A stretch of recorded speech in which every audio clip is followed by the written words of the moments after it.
Welcome back to Turning the Key to Real Estate. I'm your host, Nicholas Fegley. And Heather Patron-Shook.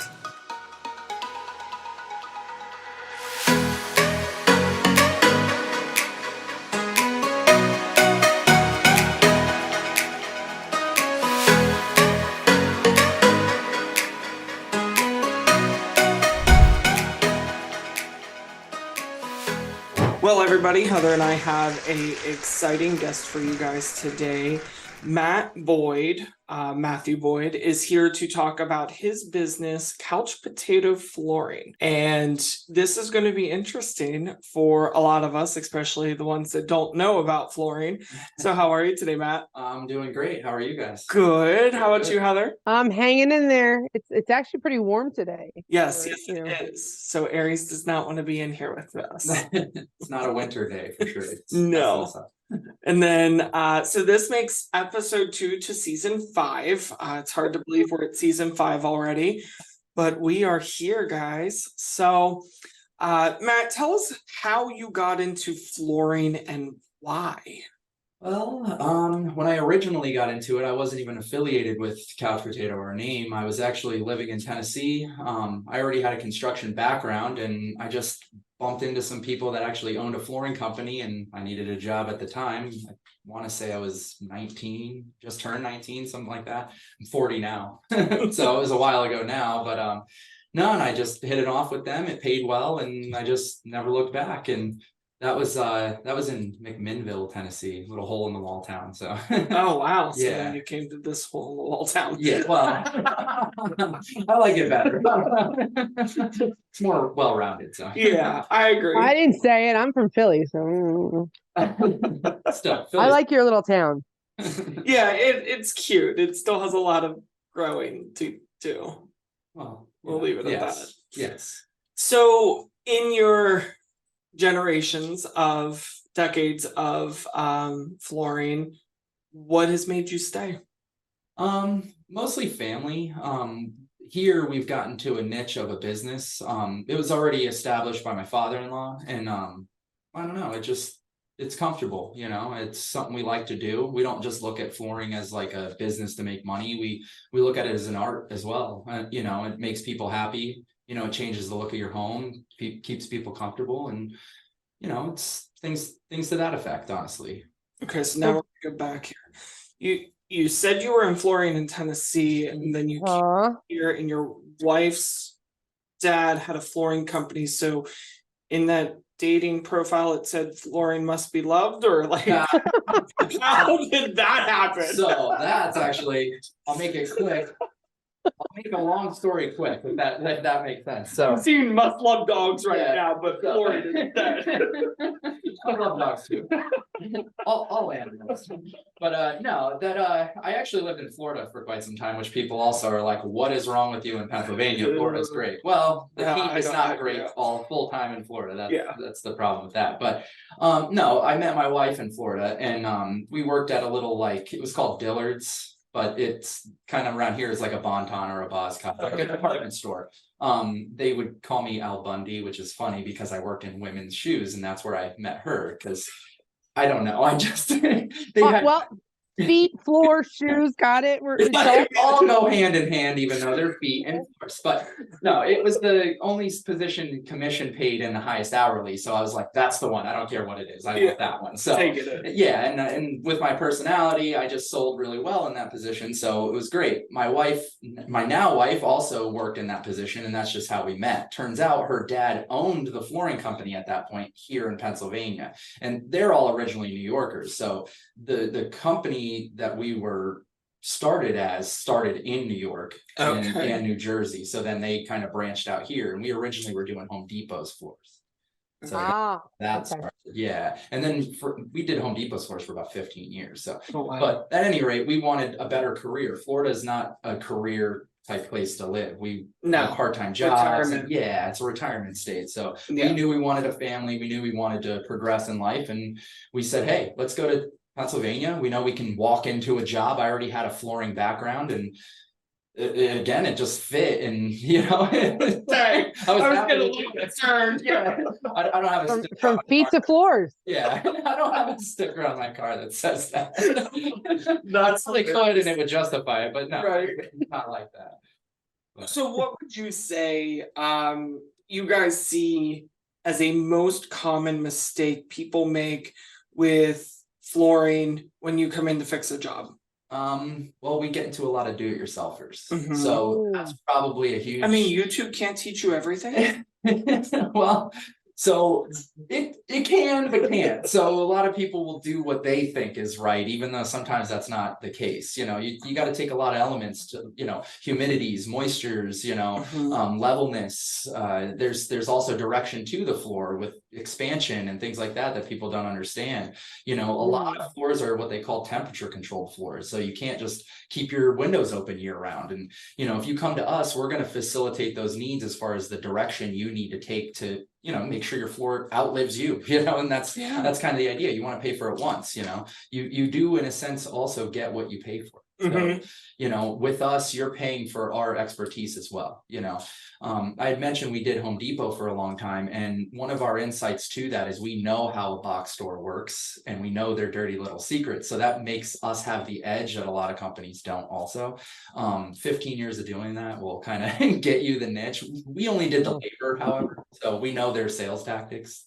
So they'll say free install, which you're not getting it free. They just upcharge you for the things and then put that on the back end. So it's, they'll cut corners, things like that. We pride ourselves in trying to do the best we can. And if we do mess up, which, human error, we're very quick about resolving it and, taking care of the customer. I mean, that's priority. Customers, everything, word of mouth advertisement's great. So we want the customers so happy and so satisfied that they're going to say, hey, I had this guy do it. He might have been okay at this part, best at this part, but that okay part they resolved, and now it's great. So they're great. Here, take that. That's what I like about it. Nice. So what's the number one floor out there right now? Lately it's been getting refinishing. So a lot of people are pulling their carpet back and saying, hey, we have natural hardwood under this. That to get hardwood sometimes can be pricey or above your budget, but we have budget friendly hardwood. We have every extreme, so to speak, and refinishing it has actually been quite popular because a lot of people don't have those skilled laborers that can do it, and we do. So aside from that, people want floors that are rigid enough to take a beating and waterproof. So waterproof is still like the thing. So I don't know who's swimming on their floors, but they do apparently. So and we got this. I still find it so appalling that a full generation put carpet on top of hardwood. Oh, I know. Like, or in bathrooms. There's area rugs. Yeah, but there was something about the warmth of the carpet, and believe it or not, the pile in the carpet and how much that carpet even costs. Like there's some old dated carpet that you look at that you're like, this is hideous, and I look at it and I'm like, oh my god, this is expensive. Oh yeah, well that was like a class thing, I think, to put it in like the dining rooms. It was like classy to have your dining room have carpet in it, and that I think the that's plush. Yes. You actually took care of. So I walked into a seller's house. We're doing a walkthrough. Walk to the half bath, and there's carpet. Oh. And I looked at him and I said, "Can we get rid of it? Get out the black light." He goes, "You're really not going to be happy when we go upstairs." And I was like, "Why?" He goes, "Because that full bath is all carpet." And I said, "Dan, oh yeah, I take it out. Yeah.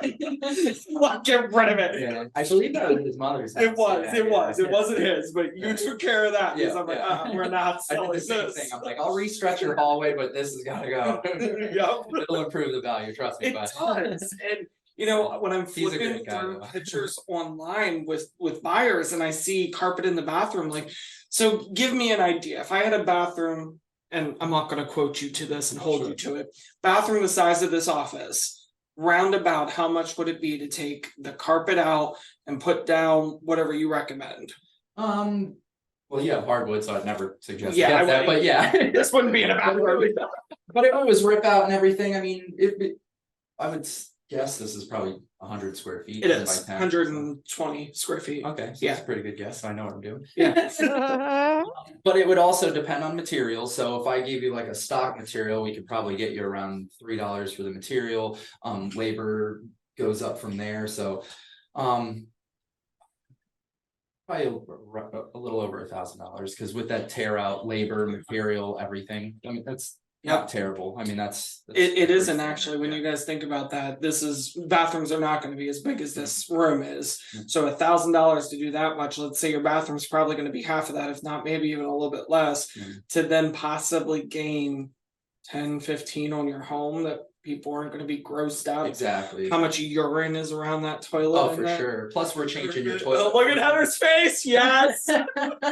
We will also change your toilet for you in vanity. So we'll remove those and replace them, where a lot of companies won't. A lot of companies, I'm finding, will require you on your own to get a plumber to do it, whereas we are licensed and insured to do that for you. Nice. So Nice. replace you with a brand new wax ring that's double thick, not a standard, so you're not getting that overflow with little drops that you don't find for years, and then when you do, you notice a sewage smell. We don't have that. And we're also going to replace the water line to your toilet, because you don't know how old that is. It could be 20 years old, and then a year after you get your install, you could get a little leak, and we don't want any of those issues. So we're going to get you set up with brand new stuff there. And a lot of people aren't qualified to do your vanities or pedestal sinks. We'll also pull that out. We'll put the floor under that and then put those back as well. So Nice. Yeah, so we're full service. I mean, we do the demo too. We'll rip out anything. Hardwood we'll rip out if you don't want it. We'll rip out tile. A lot of people don't do that. We do tile as well. Why would somebody want to rip out hardwood? I'm very concerned. I want to rip out my hardwood. That's a Why? Huh? Because if I start fresh, I'm gonna rip the whole thing out. Put new hardwood floors down. Carpet in? Well, We thought about carpeting because we don't have docks anymore. if you're getting a Not floating floor, living that down. yeah, no, you'd feel bad. If you get a floating floor, you just go right on top, and then later on, you'd be like, okay, I want hardwood, and you just take the floating floor right off, and it's still there. That's something a lot of people are doing, because then if they ever go to resell, your hardwood's going to give you more value. Yeah. So I mean, I do, like, I have my hardwood floor was original to the house, and it's nothing fancy. It's 1 inch, oak colored, like it's banged up, cracked, pieces are missing, here and there, splintered. I get it. Like, I get what people want to do. I can't see putting the laminate over. Like you're talking about the like that, where we've fixed like older, and I've seen the 1 inch where we've had to come in and we've replaced areas and then sand everything, fill all the cracks, and then restain or even just poly, and it comes out looking brand new. Okay, so maybe I won't do. She's not okay with 1 inch. Oh, you don't even like the 1 inch. Okay, yeah. So yeah, I like a good 6 I'll inch plank. rip it out and then I'll put new in. We have 6 inch hardwood. We can do it. I like 6 inch. Well, I did that with the luxury vinyl plank. So I had a disco ballroom, which the floor literally, I mean, you couldn't see a damn thing when it fell on that floor. It was amazing. But it was green and mustard and orange, and it had some gold flecks in it, and it made the room just feel so dark. And we wasn't but last year we decided to go over it with lighter color LVP. Yeah, and those reflect light too, so they make rooms look bigger because of that little bit of gloss on them. Yeah. Yeah. Talking about the floating floor, throwing a floating floor on top of a hardwood, not that I'd ever recommend do it, but doing that, is it gonna cause more or less damage than when you do the carpet?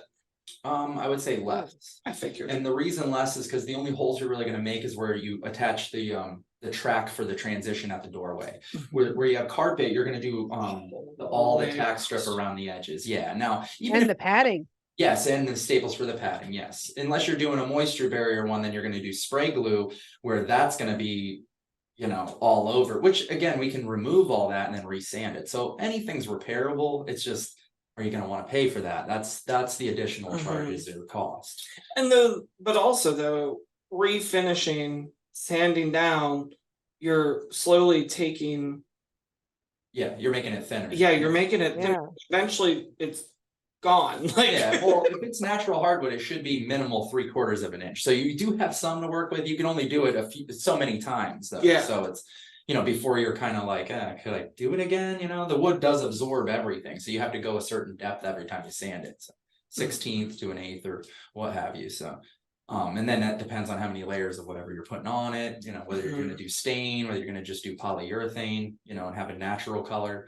Like if you know Eric Wilhide, that he does Negley's water in our group. I mean, we did his, and I think we only used poly on his, so it's got a natural look. And we did, I think, 2 or 3 coats, which we could do like 5 if you wanted, you know, and make it look like water, you know. So it's pretty neat, the process. So what do you suggest, especially with people who want to get the hardwood floors done in their house, but they're still living there? Sections.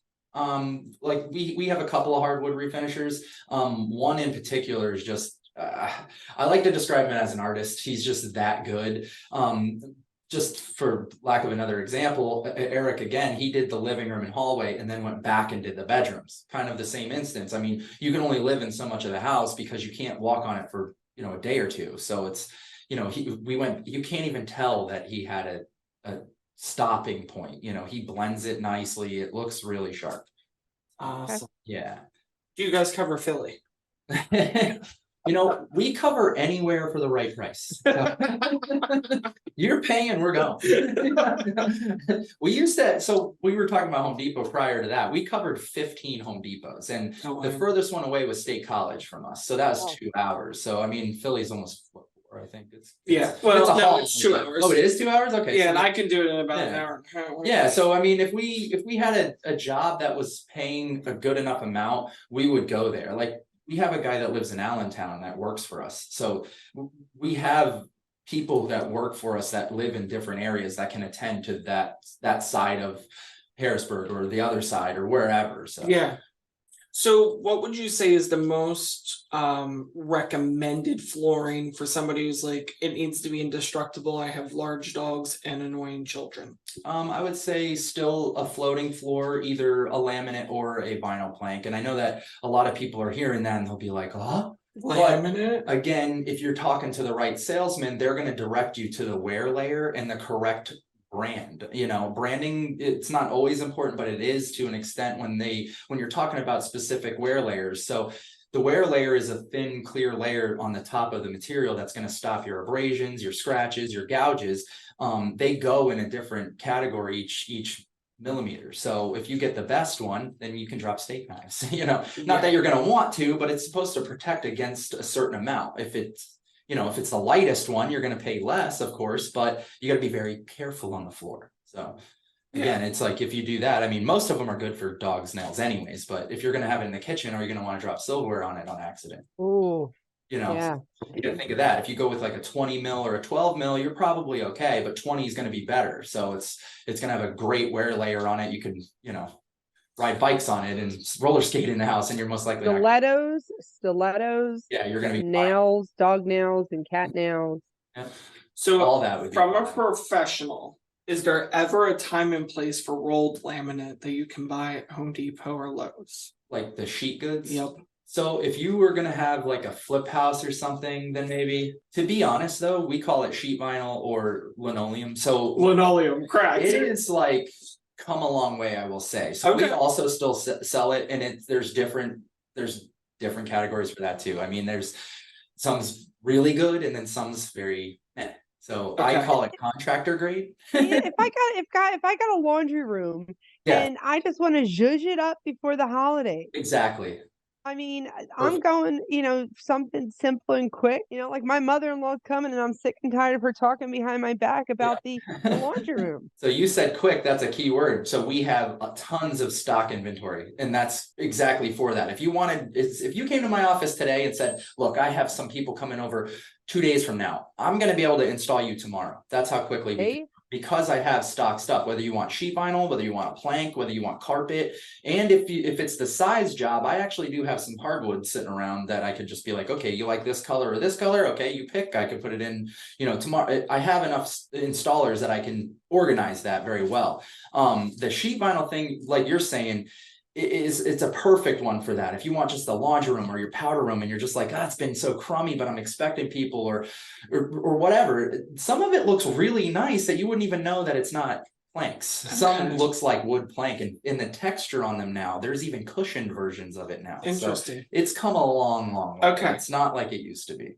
Okay. That's the whole thing. If you're going to rip out, if you're going to do a major remodel, but in the meantime, you just can't stand looking at that anymore. It's a very cheap, easy fix For sure. that could get you through that, that time frame. Absolutely. And you're saying you've got stuff in stock, and I'm sure you have stuff in stock that are, colors that are in the palette that people are looking for, so it's not something super crazy. So you have stuff that they could pick off the shelves and say, yes, let's do this. Absolutely. And what's great about our company too is, I mean, our name Couch Potato, the whole reason we're called that is because we want you to be the couch potato. That's the reason for the name, is that if you tell me over the phone, like, I like this color, this types of style, like I like wood, or like I'm going to bring those type of styles geared to you. I'm going to find out what your budget is. We like to use the word budget, so so we're not like, how cheap are you? Yes, I'm not going to say, are you cheapo? Can I bring the cheapest thing to you, please? So I'm going to say, what's budget friendly in your category that you would like, and then color specific things like that, and then I'm going to bring those samples to you. And that usually works the best. And then if it's not something they like, I usually try to say, go to our website, which is just look us up on Google, Couch Potato, and it's usually pretty easy. I mean, we're very friendly. You're talking to only a handful of people instead of like if you called like Home Depot or Lowe's, it's whoever's clocked in that day. So it's, all of us will be our personal cell phone, if you're dealing with us. And I mean, that's another thing. You are invested in the company, where, no offense to the big box stores, the people who are selling you the floors aren't really invested. Exactly. They might not be there tomorrow. Right. Exactly. So it's quite hilarious that you brought that up, because during my college days, I worked at one of those big box stores, and they threw me in the flooring department quite a few evenings, and I knew nothing of what I was doing. I was just like, oh, you like this one? How many boxes? Like, sure. Sure, here we go. Well, when I was looking at the floors for our family room, I was looking at, because it's on slab, I know that it was, I couldn't tell if that floor was straight to save my life. I don't even know what a level is. Right. And I was going to have furniture on it, and kids and people coming in and out of that. That's also on the level with our barbecue. So we've got Dennis walking in with all sorts of, animal carcasses and fun stuff like that. So that was one of the things that when I sat down with our flooring guide that we had talked about, which that is one of the things I miss. When going to a big box store, you kind of just wander around, but you're coming to Couch Potato, you actually have that one-on-one conversation, and that examples that you bring out to the actual house, where you can put them down and say, I like that. No, I don't like that, because there are differences in the room, from putting it on one side of the wall to another side of the wall, depending on the light and the way it comes in. And do you leave samples too? Like, would you leave samples? We encourage it. So that's kind of my style. We have a few salesmen, which we're all, if we're not family, we've been friends for a decade or more. So we're very familiar with each other as well. We all have our own sales styles kind of, but most of us do recommend take it with you. Don't even make a decision on the style in front of us, because then that kind of pressures the customer. Like, what is your decision right now? Tell me, So they can pick, they can ask their spouse or whomever. And like you were saying, look at the lighting you have. In our showrooms, it's like an LED light. So most people don't have LEDs everywhere, or vice versa if it's a fluorescent, or, so it's going to look different in the home. So it's the other key thing that we have is that most of us install floor. I've installed floor for 20 years. So when I go, and like you mentioned, you had a slab, a lot of people won't upsell the fact that you need a 6 mil poly moisture barrier. So you need another barrier under your floor so you don't create condensation and moisture to, get mold and mildew and etc. Where some people might just sell you the floor and say, okay, have a great day. And then years down the road, you're like, what is that mildew smell in my house? I never got flood, but it's just condensation building under your floor. Well, we know better because we've laid floor forever. So my salesmen also have done that. So it's important that we've also been very familiar on the install side. So as salesmen. So maybe it's not my father-in-law I'm smelling in the basement. Maybe that is actually it's not on the walls or floor. I just thought he was. Never know. Hey, it could be him. I'm not saying it's not, but you never know. So one of the things I've heard you say a couple times is no job is too big or too small. Correct. So talk to me about some of the big projects you guys have dug your heels into. So in Harrisburg, we're about hopefully coming up soon. I think they are doing it in 3 phases. We're doing Schwartz Kitchen and Bath on 22 in Harrisburg. Nice. That's a pretty big job. They do, like I said, kitchens and baths. They do all their fixtures, cabinets, things like that. Great company to work with. Any commercial style job. I mean, it's from 10,000 plus feet down to 100 feet. If you have something in your home where you're just like, I wonder if this could be fixed rather than replaced, I'm willing to come out and check it out. If it can fix it, and then later on, years from now, you're like, you know what, those guys were great to me, I need carpet done or whatever, then you call me, it was worth me coming and fixing that thing for you. Or if you have a neighbor or somebody, you know, I'm willing to come and take a look at it just to fix it, just to create a personal relationship, to, you know, have work down the road or what have you, you know. So I that's what I mean by no job too small. If you have just a powder room, closet, it doesn't matter. I mean, we're going to treat you well because we want to make sure we have a good relationship with everyone. So. Yeah. Well, thanks for coming in and hanging out with us and Absolutely. sharing a good bit about your business. Thanks It's for great to having get me. to know you better. Heather, I will see you soon. See you He's soon, babysitting and- little man for me while I go to Nice. McAllen. Little man, that's huge. Yeah. Little man, not Little little. man that's like 80 some pounds, and it's Horse. Yeah. well, and this is the whole thing. We used to have 2 big giant dogs. We don't have dogs anymore, but we get other people's dogs. Oh, geez. Which I was really grateful that you. At least So they can go back. Heather says to me, she goes, "Well, I'm gonna not be home at the beginning, but Dennis," and I'm like, "Oh, so we're just volunteering Yeah. Dennis? Like, Poor guy. have you told him yet?" Okay. Or He am I knows the dog shows up. surprising him? Right, well, here's the funny part. We just spent the last 5 days babysitting my brother's dog. So in my defense, So you're the everybody, person to call. Aries is not that big. Look at Oh, that no. whole face. You should put a camera to He's him on the not floor. that big. Oh yeah, that's I Those would say paws. that's a puppy, but he's still a puppy. I'm telling you, he hasn't grown into those paws. No, we They're do still have more to huge go. paws, yeah. Here's a Well, it good. was funny because he Aries, yes, that's the Aries. That looks like a statue. Beautiful though. Oh. Yeah. So Oh, he went up to my house, and my father-in-law was outside, and all of a sudden Oh, Aries comes no. around the corner, and my father-in-law's like, and her mom was standing outside of her office because Heather's not a workaholic. She lives Okay. right across from her office. So her mom's standing outside. They look down and they're like, Kathy. And I come around the corner and they were like, and I take her down the stairs and Heather goes, I texted them and warned them. oh, I totally did. I was like, Yeah. Nick might be up there with Aries, and he's a Doberman, like, just giving him a warning. I've always wanted this type of dog. I Even have even a miniature version, I would love to. No, wanted the full. Yeah, the full obviously. Yeah. I mean, you see, it's a horse. Yeah, he was. It's the breed I always wanted. I Yeah. actually almost flew out to Washington State the year we lost Kelly's mom to get one, but because all that went downhill, Kelly and I are like, maybe we should just hold off. And then we found a breeder 30 minutes from our house. Nice. Yeah. So it was meant to be then. So now he can go visit his mom anytime. Like, Yeah, right. Yeah. Oh. So, all right. Well, everybody, do not forget to. I'm leaving that all in there for you guys. Don't forget to like, follow, and share for more great content just like this. Well, everybody, that was another episode of Turning the Key to Real Estate. I am your host, Nicholas Fegley. And Heather Patron Shook. Don't forget to like, follow, share for more great content like this today.